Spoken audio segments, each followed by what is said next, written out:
Welcome into another episode of Fantasy Football RPG. I'm Mike. You know that already. But next to me is a brand new face that you guys haven't seen before. This is Z from over at Footballguys. How you doing, buddy? I'm doing awesome, man. Thank you so much for having me. Fired up to have you on the show. You're a super smart guy, and everyone should go follow you over on Twitter if you're audio only at Z Kantz with a K, K-A-N-T-Z-F-F.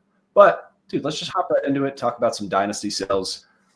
How do you go about figuring out when somebody should be a sell? Is it always situation dependent, or do you have like a set of guidelines to help move you along?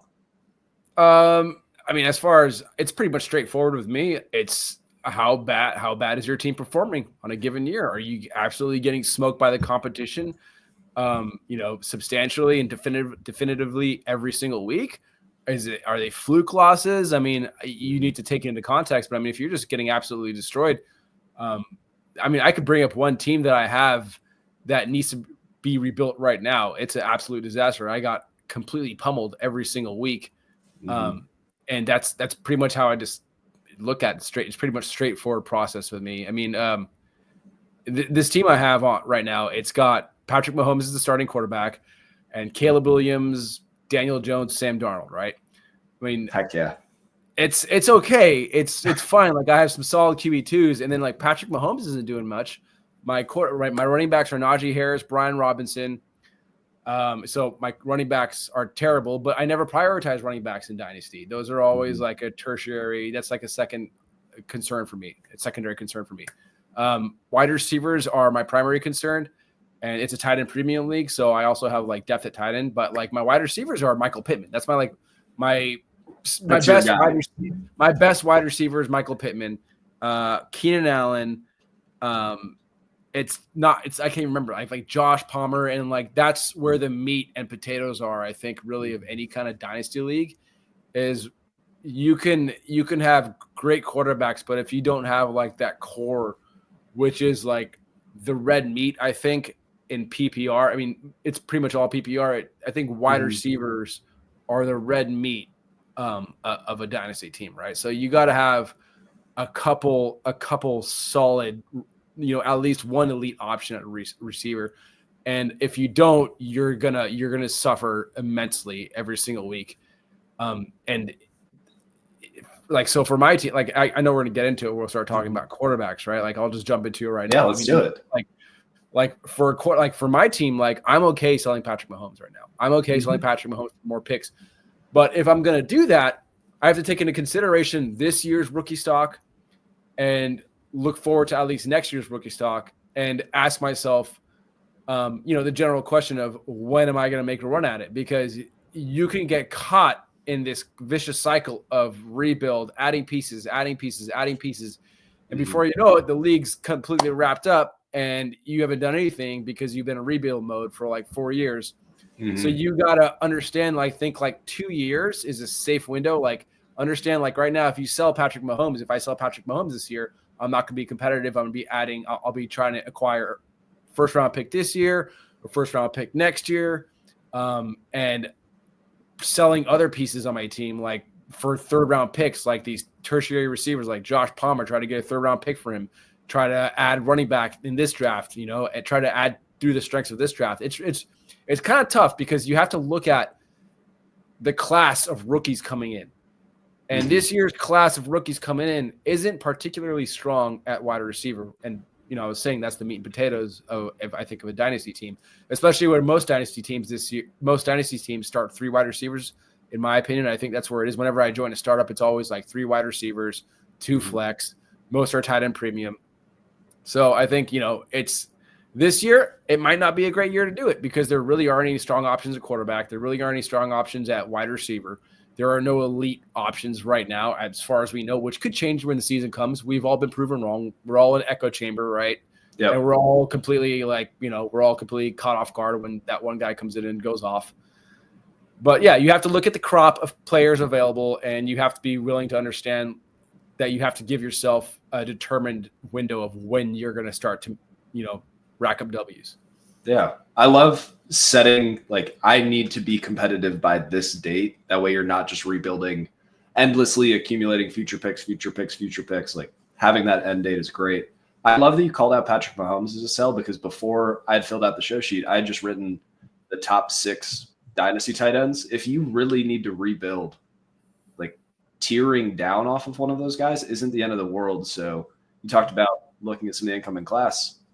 If I can sell Patrick Mahomes and go get a Justin Herbert, a JJ McCarthy, or a mystery box type quarterback there, or even just go get a Baker Mayfield who is finishing higher than him, is the same age, and has the same contract security. We just think Baker stinks as a community. And a giant package on top of that with firsts, maybe a wide receiver that you're excited about. Like, that is the kind of return that you'd be looking at. And that sets you up more for a rebuild than just holding Mahomes and letting him die, which sounds like you might be doing right now. It's what's happening right now. So I have to let him go. And I think really, like, if you're not facing Josh Allen or Lamar Jackson every single week against your opponents, that you can get away with like Jared Goff and Jordan Love. You can get away with Baker Mayfield and Dak. You can like Dak Prescott. Geno Smith, Dak Prescott. 2 years ago, I have Lamar Jackson on one dynasty team right now. 2 years ago, from the 2022 season to going into the 2023 season, I tried to offer Lamar Jackson for Patrick Mahomes, and I offered like a second round pick or something like that. I forgot. I offered a little extra, and the guy laughed in my face. Yep. And now you cannot trade. I don't think you could trade Patrick Mahomes for Lamar Jackson straight up right now. You just that absolutely value, not. Yeah. So the tables get turned really quickly. There was a dynasty startup where I got what Jared Goff just went to the Lions, or it might have been after his first season with the Lions when he wasn't great. And Jared Goff, and I got him at the in the late teens of a startup draft and like super flex and a super. So these things change really quickly, and you can get away with building around fringe QB1, QB2 guys, as long as the core of like you have high tier tight ends, solid running backs, solid pass catching running backs. You can get away with like, I don't know, who are some solid pass catching options. I mean, you can get away with like Rashad White as your RB2 and a solid RB1, in place as your anchor RB, and then have sick wide receivers that make up the bulk of your like PPR scoring and touchdowns. I mean, there's really good way. That's the way I like to go about it after doing it for so long, is that I don't really force myself into quarterback. Like if we're starting a startup league, like I'm not going, if Josh Allen and Lamar Jackson come off the board and Janie Daniels come off the board, like these rushing quarterbacks, I'm just like, okay, I'm going to kind of mellow out on the running. I'm not going to chase quarterback right now. I might pick one if it's early, if it's a super flex league, but I'll pick up some late QB2. I'll pick up Justin Fields and like in the later rounds, or Daniel Jones in the later rounds or something like that, and just kind of band-aid it together, grab some weird guys and kind of patchwork it together. So it's really about getting creative and understanding where to build your strengths with a dynasty team. Yeah. No, I love that, like cobbling together your QB2 spot. I try to build it that I have one of those cornerstone guys, so one of those top 6 options, and then my QB2, yeah, it might be pretty good if I'm lucky, but sometimes I just have a whole bench of 8 to 10 backup quarterbacks, and I'm just throwing out Gardner Minshew, Jameis Winston, just whoever is starting that week, just throw them out there. It'll work. Mm-hmm. So if you are, let's say you have a win now roster, you're really excited, and you're still rostering some guys like, let's talk about Bryce Young, Sam Darnold. Are there any names that come to mind that people might be rostering? They want to be winning now. Do you have faith in folks like that? In those guys? Yeah, sure I do. I mean, especially as like, I think Bryce Young proved that he's on the upwards trend in the league right now. I mean, he performed really well after his benching last year. Looks like a completely different quarterback. I think you could still get him for like a song right now. You could still get him pretty considerably cheap. Sam Darnold you could use as a QB2 option. I'm more inclined to sell Sam Darnold for a second round pick and be fine with that. Even though I think like even QB2, what's interesting about super flex leagues is that like I still feel like QB2s are worth back end first round picks just because of the economic perspective of it, the supply and demand. Like they're still starting quarterbacks in the league, and they're going to garner you anywhere between like a QB2 is going to get you anywhere between like 15 to 20 points, on the upscale on the higher side, any given week. So. As far as Sam Darnold, I don't feel too great about his future. Geno Smith, I don't feel too good about his future. There's a bunch of guys on the back end. I think I can't really pull up any names right now off the top of my head. Here, let me. Yeah, I'll pull up some startup calculators over from our friends at Fantasy Calc. They take real startups, throw all of that into a little algorithm, and then they figure out where people actually rank these. So keep red cut. People just click on buttons, see what happens. This is truly the order that they're going off of. So in the back, let's go. So Bryce Young, QB 22. Here's actually a really fun hypothetical. You're rostering Bryce Young, but Dak Prescott is priced in the same range right now. Like, if you're trying to win now, would you flip Bryce Young for Dak Prescott? I think I would, just because Dak Prescott has the better weapons right now, and he's just honestly the better quarterback as far as So I mean, I tried. I mean, I wonder does it show you where CJ Stroud is right now too? I feel like he's pretty cheap.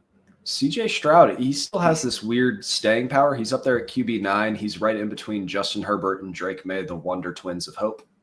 Okay. Well, that makes sense. I get that. It's probably just the youth and his really strong rookie season. I don't really have.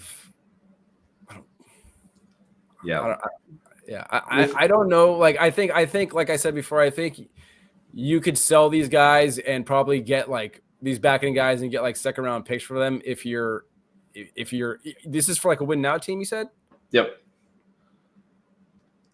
So I'd sell these guys. Bryce Young, I wouldn't. I'd probably keep him unless you can get like. So with Bryce Young, with his value right now, I'm projecting forward his value because I think there's more to his value right now. And like, it's weird because I feel like he and like guys like Trevor Lawrence are kind of like hovering in the same area, even though like Trevor Lawrence has had to deal with issues and injury issues and O-line issues. And it's been like unfortunate circumstance after unfortunate circumstance for Trevor Lawrence as far as like coaching is gone. Brian Thomas Jr. was just starting to come on last year. And so, I mean, you can connect Trevor Lawrence to guys like Brian Thomas Jr., and then the new head coach, Liam Cohen's the new coach over there, right? Liam Cohen? Is Liam Cohen? Yeah. So, I mean, he's got an awesome new coach over there right now. So, I mean, I don't know. Maybe you can flip. I don't know, man. I just honestly, I don't have a really good answer right now for rebuild teams right now or for win now teams. I don't really have a good answer for it. I'll be honest with you. Yeah. That's completely fair. So I had listed Bryce Young as one of my sells, and that's why I keep coming back to him. Yeah. I didn't think his back end of the season was a sustainable pace for fantasy football. I thought he did look like a better quarterback, and I think he has a place in this league either as a low-end starter or a very high-end backup if he completely flames out. Right. But, I mean, his fantasy finishes, yes, he had 3 QB1 weeks, but those 3 QB1 weeks, one was a career high in rushing where it was his most rushing yards by over 50, I think. One, it was 46 pass attempts, which hopefully he's not doing that every week. And then one, he scored 2 rushing touchdowns. It was a very small sample where everyone, the echo chamber that Twitter and fantasy analysts are, like everyone was like, Bryce Young is back, baby, start buying in. And I just don't know if I'm there yet. So I think if I want to win now, I would definitely make that move, but I wouldn't fault anybody for going the other way. If you want to win. So so if you want to win now, I mean, the thing is, I mean, you can probably get something pretty good for Bryce Young right now just because he's young and he has that like that recency bias of those strong finishes close to the end of the season last year. Yep. So that makes sense. I like that. Yeah. Yeah. A couple of names around him. I mean, you could just flip him almost straight up for Dak Prescott. You can re-roll with a Shedeur Sanders. You can tier down, which is funny that it's a tier down to Tua. You can roll the dice again with some of those rushing quarterbacks and get a Justin Fields and Anthony Richardson, depending on how you feel about them. Or let's say you have an embarrassment of riches at quarterback. You can go get a crusty old running back like Alvin Kamara, Joe Mixon. Who are some other ones on here? Najee Harris, if you're fired up about the Chargers move. But you can go get something like that with a bunch on top. And if you have 3 quarterbacks, I don't know if Bryce Young is the one that I would be like, definitely want to hold on to this. But for sure, it's good to have different perspectives. You want to shift to running backs to sell? Sure. Yeah. Cool. I wrote all of them for a rebuild, but how do you feel about that? I mean, there really aren't any kind of staple running backs right now. And honestly, yeah, you can always sell running backs Outside of there being another, reincarnation of Christian McCaffrey right now, who would probably be like, if he was healthy, or healthy and young, he'd be like the really only tough sell. But I'm not opposed to selling really anybody, honestly, unless if you're getting like really good returns on it. I mean, you can sell anybody at any position, really. Right now, I mean, you got Breece Hall, who's kind of limbo. People don't know what to do with Breece Hall. I just saw a trade of somebody traded away Marion Hampton and Adonai Mitchell, and they received Breece Hall in return. And I bet you can get all kinds of crazy weird trades for Breece Hall right now. People just don't know what to do with him. There really isn't. Who is the 101 right now at RB right now?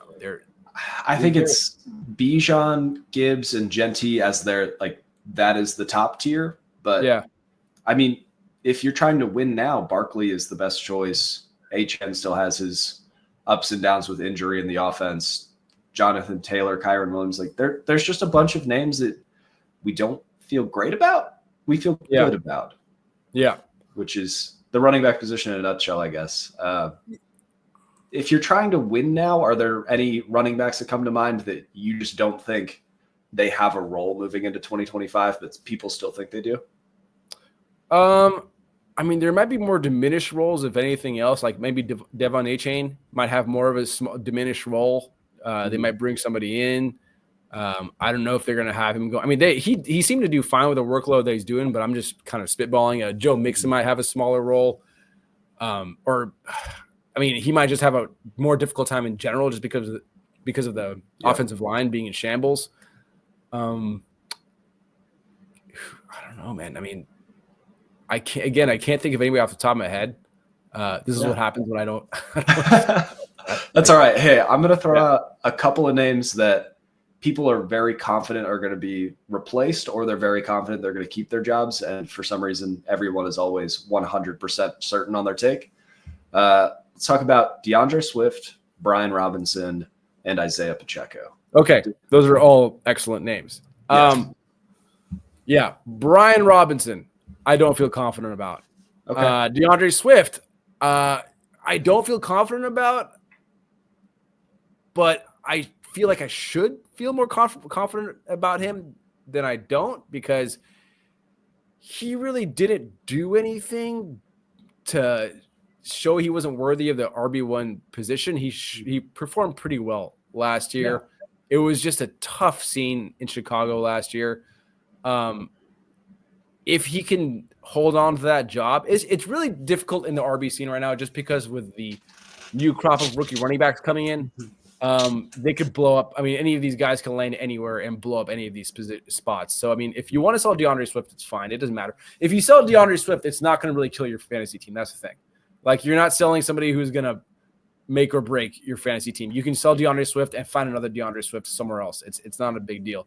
Brian Robinson, I mean, he's serviceable. He's like a coach's running back. He really didn't get the job done, but he's not. I mean, trust me, I have him on a fantasy team. He's not doing anything for your fantasy team. So if you can't let him go right now for whatever you can really get. If you can get a second-round pick for him right now, get a second-round pick for him. Or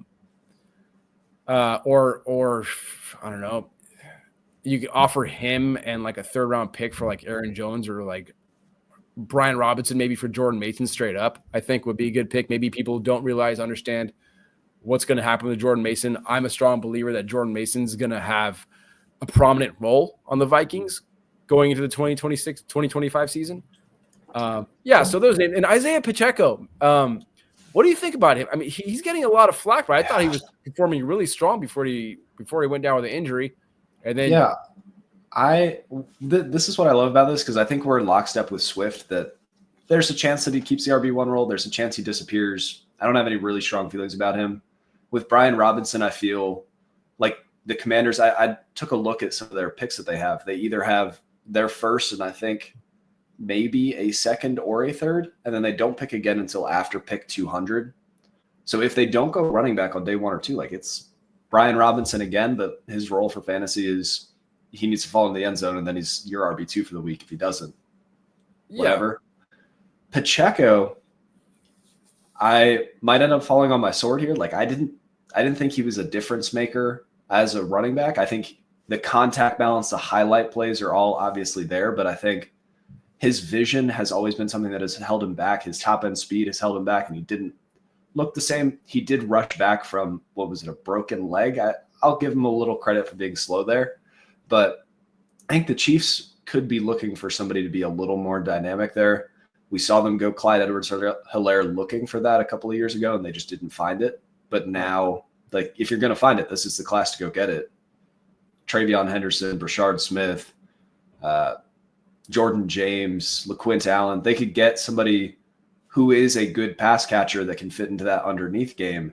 And now Pacheco's receiving side is completely gone, and his rushing ability or rushing share goes down. I think if there's still believers in your league and you can go get him, like get rid of him for a second, I would do that, because before the draft, he still has a little bit of value. After the draft, even if they take a day 3 guy, the value is going to tank. And then during the season, we just have to see how it plays out. Yeah, I think he'll be the incumbent running back to open the season, unless they trade up for some, Omarion Hampton or something like that. I mean, but again, the thing that's real fun about this running back class is that there is such a diversity of different archetypes of running backs, and there are a lot of really good pass catching running backs. Woody Marks.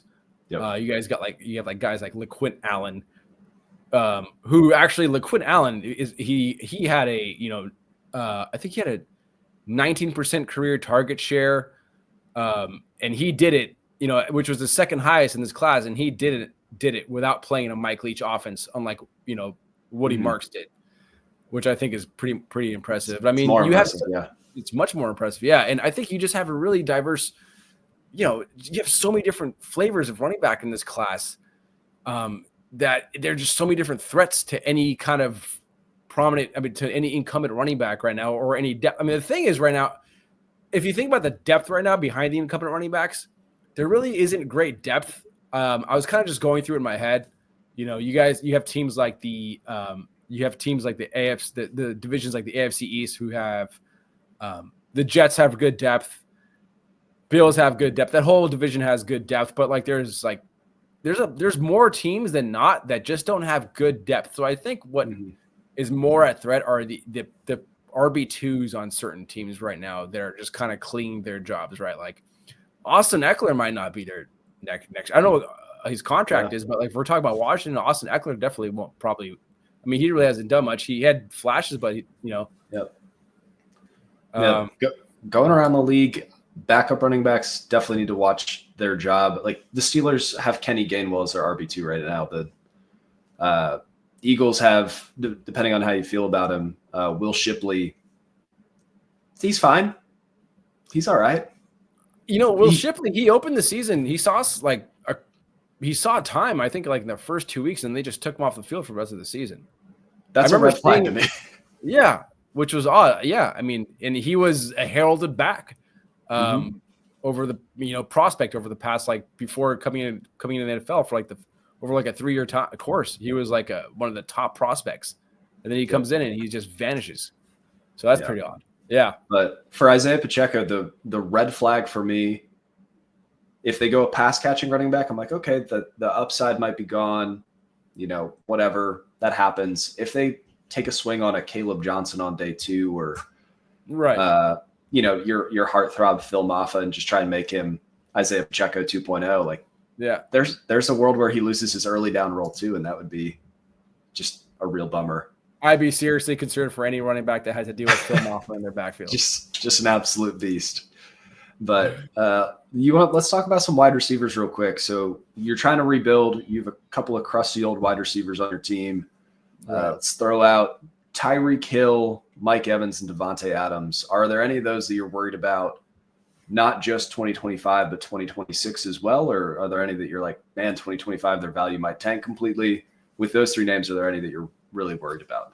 This year, not so much. But I mean, the thing is with those guys, I think in Dynasty, those guys are. I think they still could put it. You said Mike Evans, Tyreek Hill, and Devontae Adams. Yep. So those guys, I think, can still return wide receiver 1 value. But the thing is, you're not going to get that same value on the trade market because they're so high up in age at the end of their career arcs. I think, Mike Evans has his injury issues. Tyreek Hill showed some fall off last year, but I mean, what are you going to do? That entire offense was a mess last year. Devontae Adams was still producing last year as a wide receiver 1, wide receiver 2.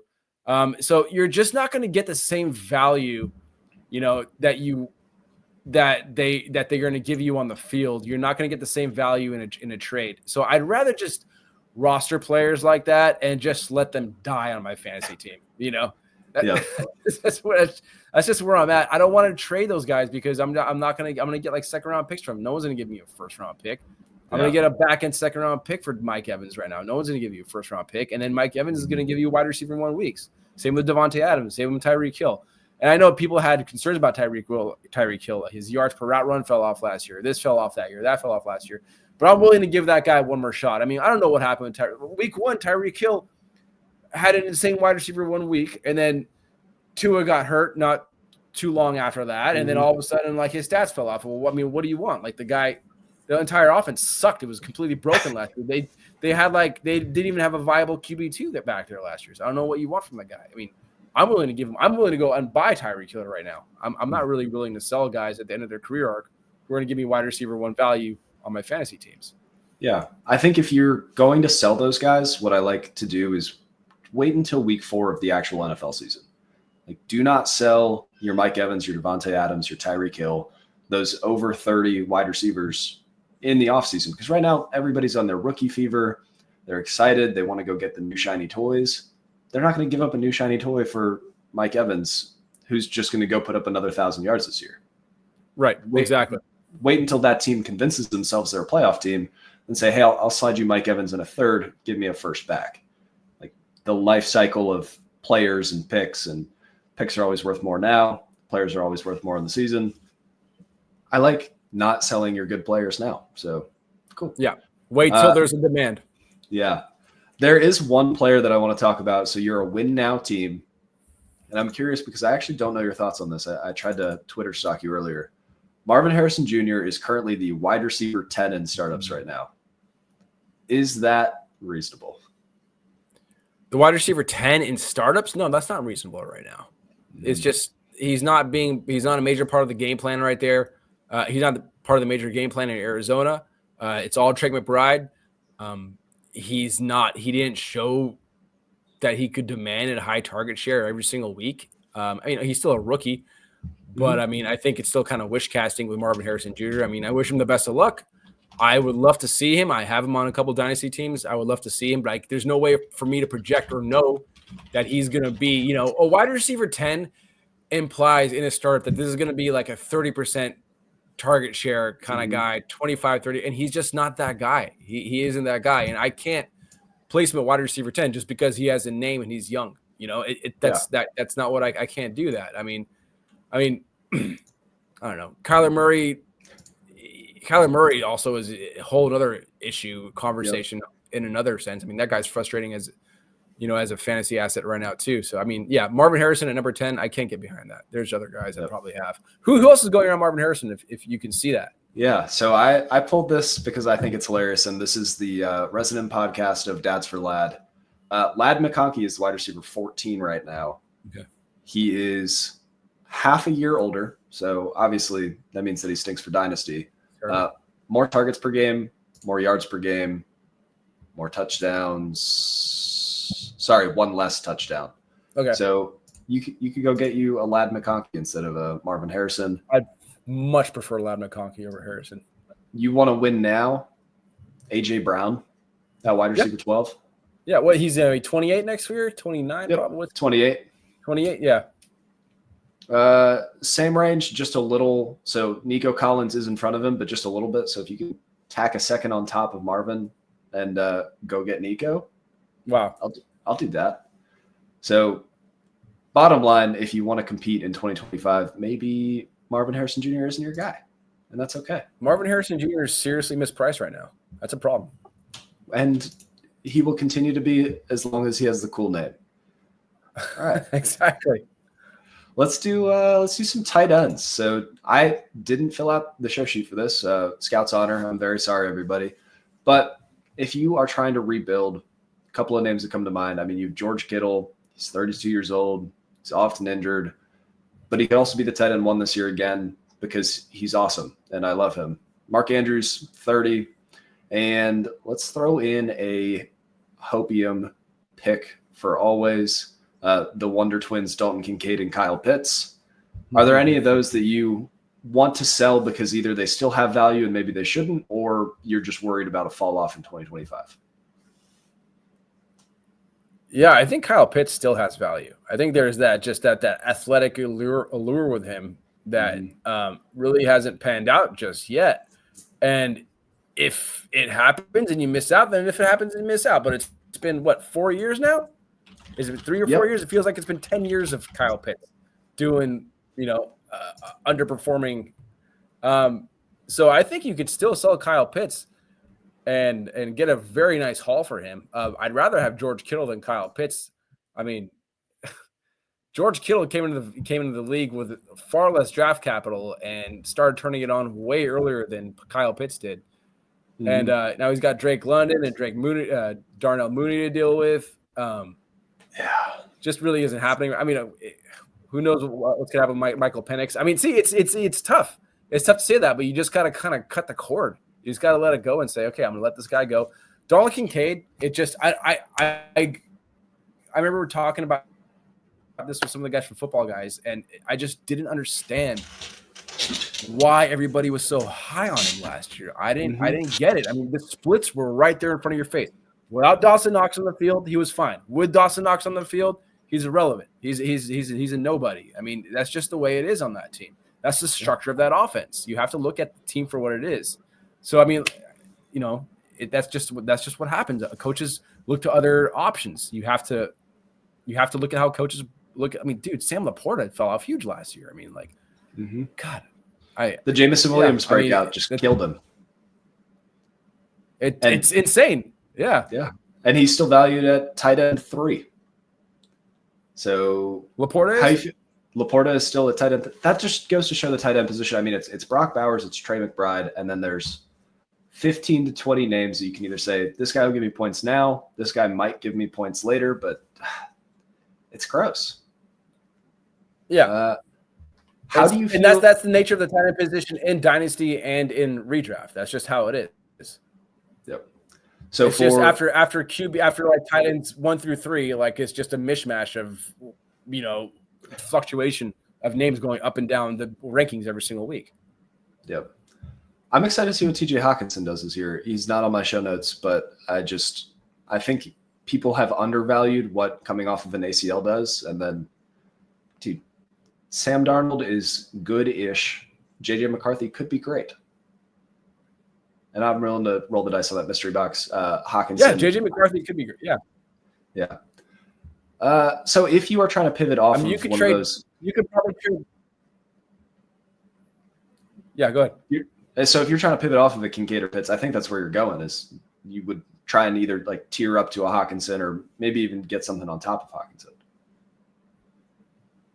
Or, I mean, you can also trade down to like a David Njoku as well. You can trade Pitts away and get Njoku and be in that same tier with probably the same ceiling. Njoku and Pitts could probably have the same ceiling. Yeah, but if Kyle Pitts hits the ceiling, it's to the moon. He's still just 19 years old. So this is the year, I believe. No, he isn't. He's 24. He's 24. I was like, what are you talking? He entered the NFL at 15. And Njoku's 28 years old. Yeah. But we'll take that. Last question of the evening, and I saved this one for fun. What in the Kentucky Fried Frick are we doing with Travis Kelce in Dynasty? Oh, get him off my team, man. I'm sick of it. I mean, like what? Like they had Xavier Worthy last year and Rashee Rice for like a quarter of the year, and Travis Kelce did what for the rest of it? Like, let's look. Where is he? I don't even see him. Where is he in the rankings on Dynasty rankings? Travis Kelce, man. Travis Kelce is like he's tight end 22 right now on Keep Trade Cut. I mean, I might as well just buy him at that point. He's 15 on Fantasy Calc, so they are drafting him a little higher than they're clicking him on KTC. But, dude, he had 97 catches for 800 yards. Like, this was his first season with less than 10 yards per reception. less than 5 touchdowns since 2016. I was still in college. So understand that you're not going to get the same prime Travis Kelce going forward, I don't think, but you're going to get a producer at the position who's not going to lose you your week. Yes, you will still get a very, very nice floor for targets. Do you think that nice floor for targets was just because Xavier Worthy hasn't worked himself into the offense yet? Or do you think Kelce and Mahomes will always have that? I'm going to give you 5 targets because you're my boy and you find space and we just play backyard football. It's possible. I mean that's a narrative you could certainly buy more so with between those two than probably any other quarterback tight end duo. I mean, those guys seem really tight. Yeah, you could probably buy into that narrative. Nice. I mean, there's also guys in Travis Kelce is a tight end 22 and keep KTC. Right behind is Ben Sinnott, who played like 3 snaps last year. Yep. Cole Kmet is an interesting name for me. I mean, I don't mean to keep going on about tight ends, but Cole Kmet, I've been a fanboy about Cole Kmet for so long. He had a very productive season with Justin Fields 2 years ago. Last year was a Waldron fiasco. And now you have an amazing coach coming in who knows how to create opportunities and knows how to scheme around his weapons. Yep. And Kmet is, he's 3 spots above. He's like tight end 20 right now. Or tight end, he's tight end 2019 right now on KTC. Yeah, so that's a guy I'd be targeting. Zooming out a little bit, like X's and O's, the way that Keenan Allen was winning is the way that Cole Kmet was winning 2 years ago. Yes. The intermediate area of the field, the short targets. Keenan Allen gone, new head coach, Caleb Williams stepped forward. There's a world where Cole Kmet, he just turned 26 3 weeks ago. Yeah. He could be a top 10 Dynasty tight end He could skyrocket. He could skyrocket this year. Big contract, hopefully a better offense. But go ahead. I mean, I'm still a Michael Mayer believer too. I want to see what Michael Mayer ends up. I can't do it. I can't do it. I have a thing for fast tight ends. I will always I'm a sucker for athleticism. But he's just such a solid inline old school tight end, great blocker. I mean, he deserves a shot somewhere. He's like this generation. He's like the Hunter Henry 2.0, where we're always waiting for Hunter Henry to get a shot at the Chargers, and you always saw glimpses. And I just want Mayer to have a shot somewhere. I want him to get traded. Yeah. Mike Gesicki too. There's a lot of interesting names as I'm looking at this. Mike Gesicki just got the extension. There's some interesting names on here. Yeah, so go tear down from the hope of Dalton Kincaid and Kyle Pitts and to go get a maybe producer, but a sprinkle on top. And then you can go get a real player later. Are there any other players that come to mind? This is supposed to be sells. We're just saying to buy Cole Kmet because that's more important. So go buy Cole Kmet. But are there any players that you're saying, get them the heck off my Dynasty team, or you want to call it a night? Yeah, as far as tight ends or just in general? Just in general. Any dealer's choice. Nobody I can think off the top of my head. I mean, there's nobody I just can't really. I think like we brought up one earlier, like Brian Robinson, get him off my team. Please get him off my team. I can't stand him. Michael Pittman also, get him off my team. I'd rather have Josh Downs if I'm rostering any close receivers. Yeah, always Josh Downs. I mean, there's a few. I mean, those are. It's just general that ballpark, right? Like these stale, stagnant pieces who aren't going to do much because Michael Pittman could do more, but he just doesn't really have the quarterback to do it. Maybe Daniel Jones might be able to deliver in some capacity, but I don't know. Yeah, if the thesis for a fantasy bounce back is Daniel Jones, I'm not reading the rest of it. Yeah, exactly. It's tough. I have one more name that I'd like to talk about. Okay. Ricky Pearsall. He kind of has this. We were excited about him because he's a first-round pick in a good offense. Then his preseason was derailed. So do we really count 2024? The offense is still good. Debo is gone. Ayuk's coming back, but when is he coming back? Like, what do we do with Ricky Pearsall? Buy him right now. You buy him, I think. Okay. I mean, buy him. Buy Juwan Jennings, buy Brandon Ayuk, buy all of them. Just buy all of them. It's a little bit harder to buy Ayuk at a discount right now because the Ayuk cult is very you already have dedicated. Yeah, exactly. I mean, Ayuk people have been clamoring for Ayuk to go off for a while, and he's finally doing it. But I like Pearsall, man. I think Brock Purdy kind of looked to Pearsall later in the season, and they had some big deep shots that connected for touchdowns. Pearsall showed some upside. His athleticism flashed. I think he's a staple on that offense. But again, it depends on what you're getting for him. I mean, like I said earlier, it doesn't really matter. I'm open to selling anybody for the right price. If somebody wants to offer more than I think Pearsall is worth, then I'm going to take Pearsall. I mean, Pearsall versus some of the wide receivers in this draft class, I think I'd rather keep Pearsall than like over 75% of the wide receivers in this draft class this year. I think I'd rather Pearsall, roster Pearsall. I think that's fair. I'm trying to pull this up. So you could probably flip, if you have Pearsall, you could flip Pearsall, or other way around.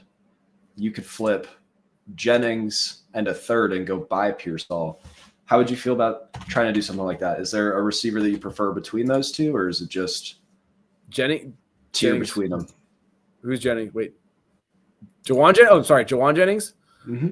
Sorry. Who would I prefer between those two? Yep. So you can either have Jawan Jennings in the 306 or Ricky Pearsall.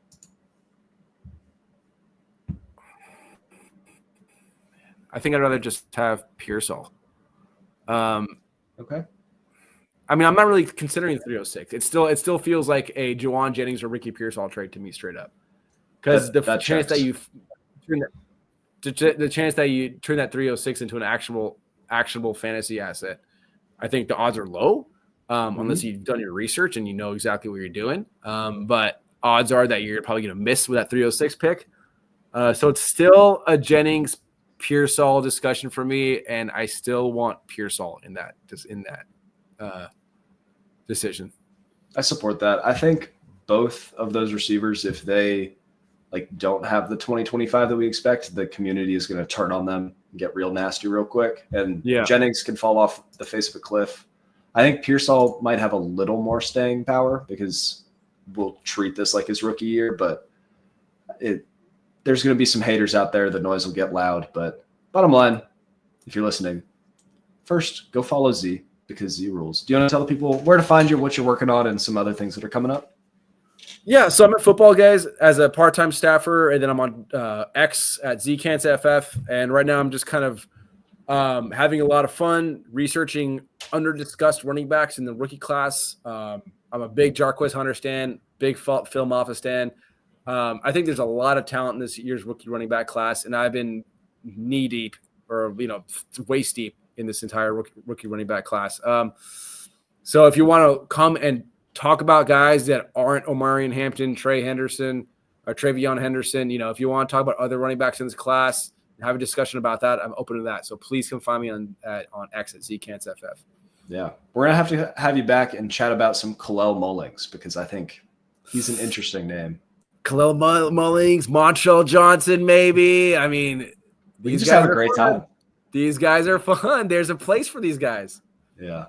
But made it this far, be sure to like and subscribe. Thank you so much for listening. And Z, dude, thanks so much for coming on. It's a good time. Absolutely, man. Thank you. Thank you for having me. That was fun. All right. Catch you next time. Bye-bye. Thanks for listening to another episode of the Fantasy Football RPG Podcast. If you made it this far, be sure to like and subscribe. If you want to check out written content, head over to lastwordonsports.com. Don't let the goblins get you.